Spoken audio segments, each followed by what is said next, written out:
I'm Teresa Carraggio, and this is Third Paradigm. Today, I'm talking about two Russell Brand interviews from about 3 years ago. One is with Candace Owens, called Populism, Will It Go Left or Right? And the other is with Kehinde Andrews, and that's called White Psychosis. Both of these are in their full version on YouTube, so I'll put the links into the description, but I also really recommend, if you like to read, going to my Substack Third Paradigm, because there I have full quotes that I'll just be summarizing here. So let's get started. The interview with Candace is a wild 2-hour romp. It is really delightful. There's such a barrage of banter, and they joke, they joust, they hold hands and design an entirely new economic system. And for all of the sexual tension in the room, which at some point culminates in Russell shouting, "Kiss me," in the middle of a fiery debate, he also doesn't leave any point unchallenged. They both are just giving it back as good as they get and building on each other. And it's really a fun thing to see two really smart people who are engaged at that level and trying to get to a common answer. So then when I watched his interview with Kehinde Andrews, Russell asked if he saw that one with Candace. And Kehinde says, "It was interesting to hear the position laid out so forcefully, but also hear so much nonsense. I've never heard so many half-truths and then real conclusions that don't make any sense based on the truth. I'd say dangerous, because you have some legitimate beefs, but how you get from there to let's support neoconservatives, Trump, who's clearly racist, capitalist, it's all about individuals, conservative values, all about Trump and whiteness. That for me is dangerous." Kehinde actually agrees with Candace that Trump was a better president for blacks, because Candace says that black entrepreneurship increased by 400%, and that the unemployment rate among blacks was the lowest that it had ever been under Trump. But Kehinde says that doesn't mean he was a good president. And then he goes on to just dismiss her by saying, well, you used to have an intellectual rigor to be part of political movements. The Black Panthers, you had to study, you had to understand and discuss things. You couldn't just watch a few YouTube videos, read a smattering of Milton Friedman, and think that you had a political philosophy.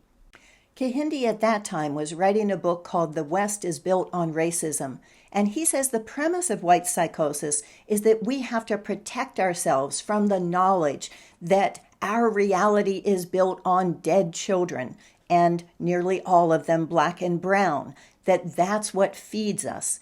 And the best example of the psychosis of whiteness, he says, is Candace Owens, because everything she says is completely contradictory, wrapped around a bubble, making no sense. And when you try to explain simple things to her, she doesn't get it. Right? He asked Russell. To understand Kehinde's background, I looked at an article called "I've Had to Fight" in The Guardian. Both of Kehinde's parents were activists in the UK. His mom was university educated and ended up working in race relations for the UK government. His dad dropped out of a system that didn't support black students and care about their careers. And so he became a founding member of the Black Unity groups that developed black bookstores, hostels, and nurseries.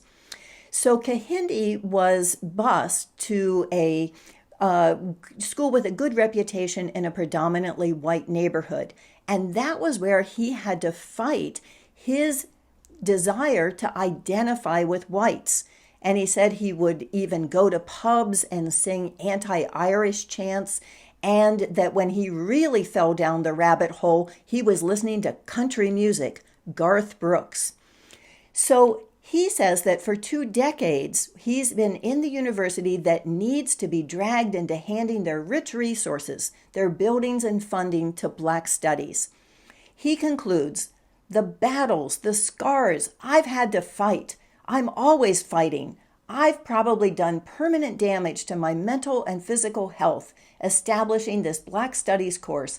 Honestly, since launching the degree, learning to navigate through extreme levels of stress and hours of depression has become part of the job description.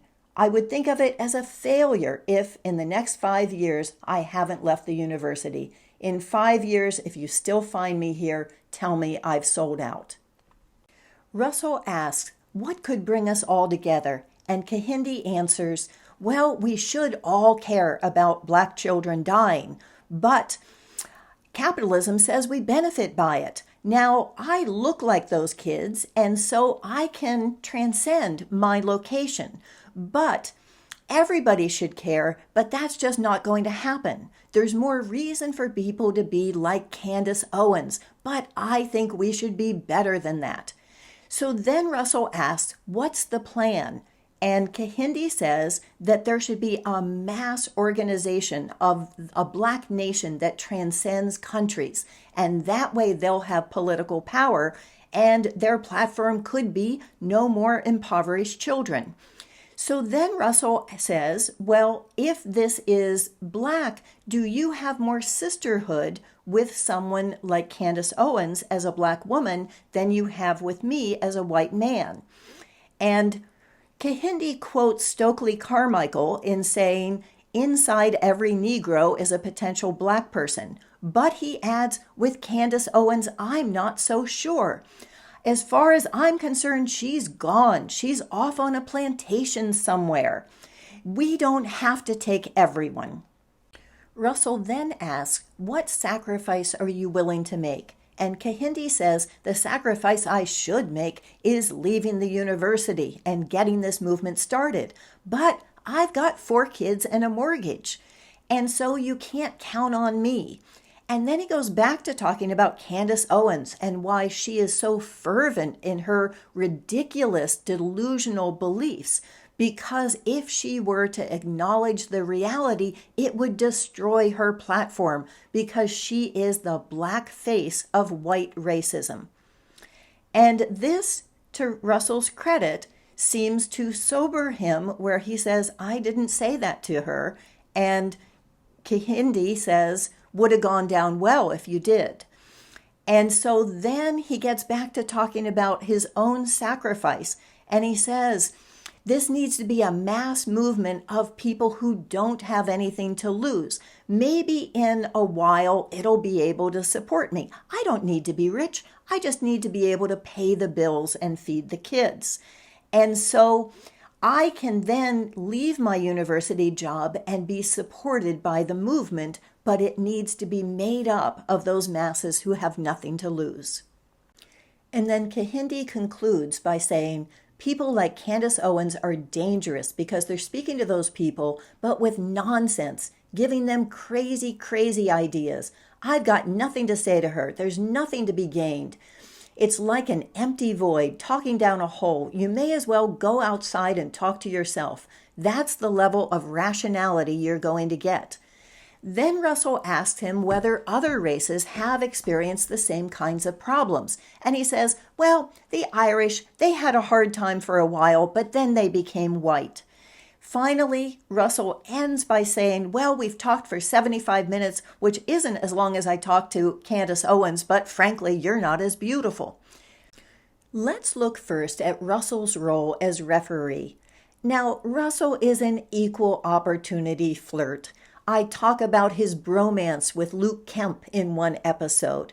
He is profligate with his compliments, and I love that about him. I think flirting makes the world go round, and he distributes them generously. So I don't mind that, but when Kehinde is calling her contradictory, wrapped around a bubble, an empty void like talking down a hole, belongs on a plantation, crazy, crazy ideas, dangerous nonsense, irrational, ridiculously delusional, and a black face on white racism, and all Russell can say is that she's charming, sexy, and beautiful, that doesn't sound like he is defending her. It sounds like he's defending himself for why he was taken in by her feminine wiles, rather than giving her the credit of having those brilliant ideas, whether you agree with them or not. And in a subtle point, Kehinde always uses Candace's full name, which is something you would never do in a conversation with a real person. It turns her into an object, an other. It's a way that she's not a person, but more of a brand. And so the things that he's saying, if he was saying to her face, he would be seen as a bully. He would be rude. But there's a way that he can objectify that and make it where it's okay to be saying those kinds of things about her. Now let's look at where Candace's positions differ from Kehinde's. Number one, rich people are not bad. So Candace and Russell both grew up actually more rough than Kehinde. They both had single moms. She had 5 out of her 9 uncles who were in prison at some point.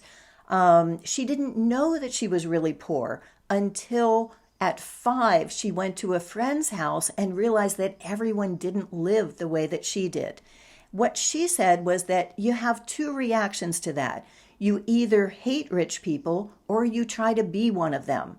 So she studied how to be successful. And from her perspective, that when someone's rich, it doesn't make someone else poor, that it just makes someone else employed, because then they are able to create jobs for other people.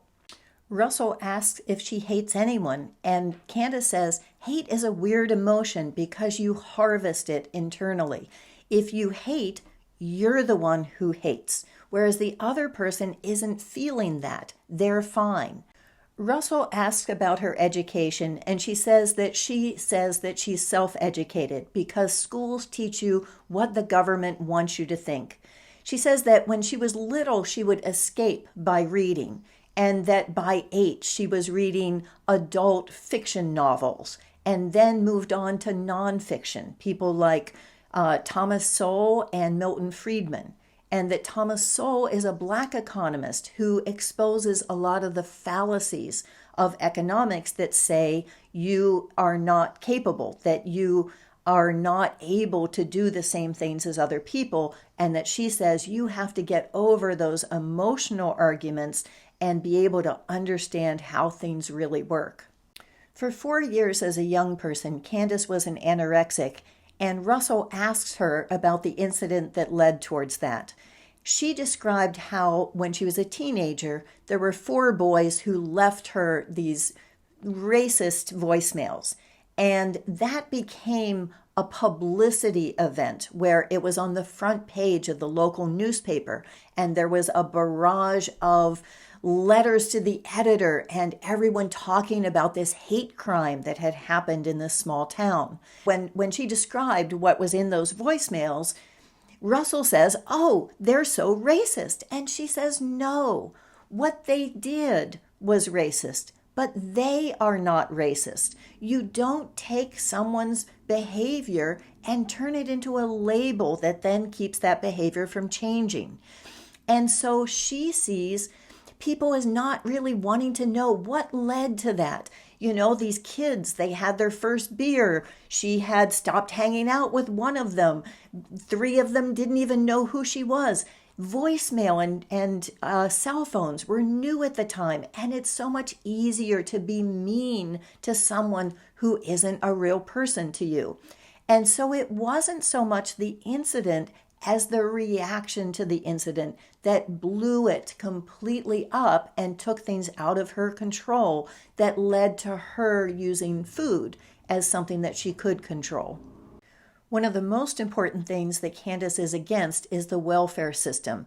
She says that it goes against the human spirit, that people want to work, they want to be valuable, they want to create, and that the welfare system, the way it's designed, discourages that.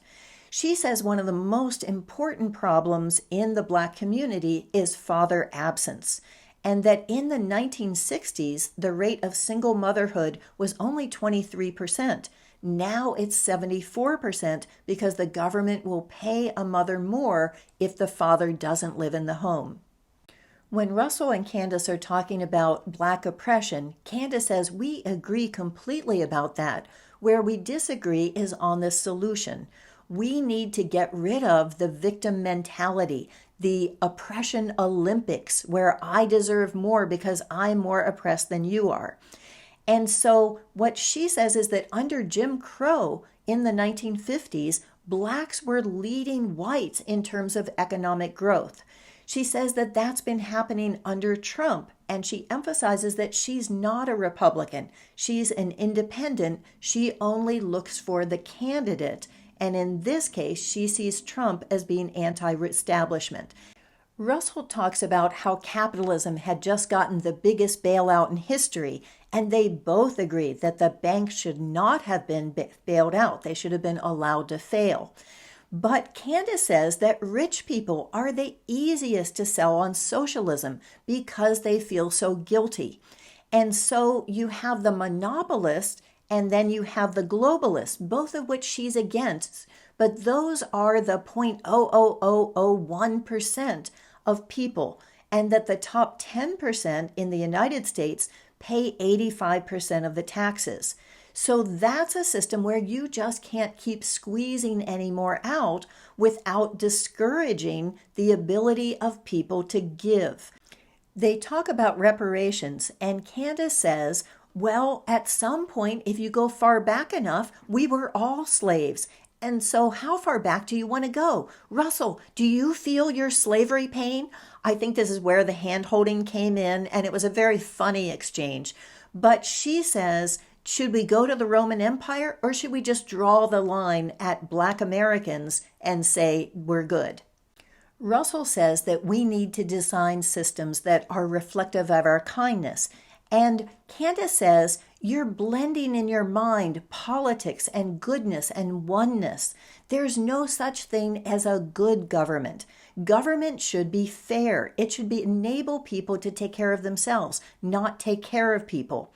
And so when Russell says, I just want something that's based on compassion, she says, go give out hugs. When people give money, as they have given $500 billion a year in charity in the U.S., then that's something that they're doing out of compassion. But when the government comes and takes your money, it's theft. They spend a lot of time designing a new system on Russell's little yellow pad. And they agree that it should be decentralized, that it should strengthen families, that it should support independent businesses and even services, and that it should be something that taxes for things that the community benefits from. Russell ends by asking, so if new ideas come, as they will you welcome them? And Candace says, I will be the first person to open my loving arms and say, come here, new idea that's going to fix everything. So get those arms ready, Candace. The new idea that I think could unify you and Russell is maybe called community capitalism, and it's the topic of my book, How to Dismantle an Empire. The critical question that is not really covered in Russell and Candace's conversation is how to define capitalism.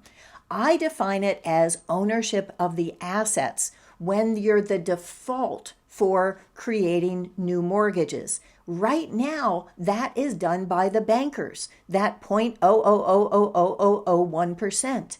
But if it belonged to public banks, in the community, it would create a revenue stream that then could be used for whatever that community wants. Now, there are different ways that could be done, but I would suggest that it's modeled first so that you know what's going to happen, because your objective is to see how many times can you get that currency to circulate, creating new goods and services before it gets turned into dollars and flees from your community. So Kehindeville can have all the white people give their portion to the black people in reparations. That would last one cycle. And Russelltopia can give that to the people with the greatest needs. That could last two. But Candaceland could let competition play out until all of the resources are monopolized and the land is fracked and leaks into the water system. Now, that might last a little longer, but so would the effects. My own ideas on how to design a system of reciprocity would fill a book, one that I've tentatively called How to Build a Commonwealth. They include having anarchy combined with goosing local production, with subsidies that people can use for locally produced food, for something I call well care, for decentralized education, and for repairing homes.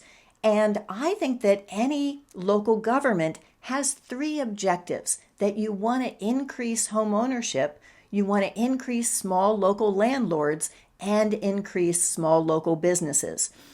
So I look at maybe having a maximum wage so that you can have kind of like a lid on popcorn to make sure that things trickle back down.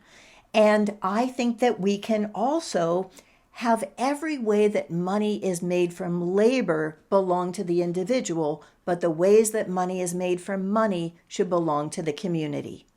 If you want to explore more ideas on restoring local sovereignty, here's a playlist on that topic.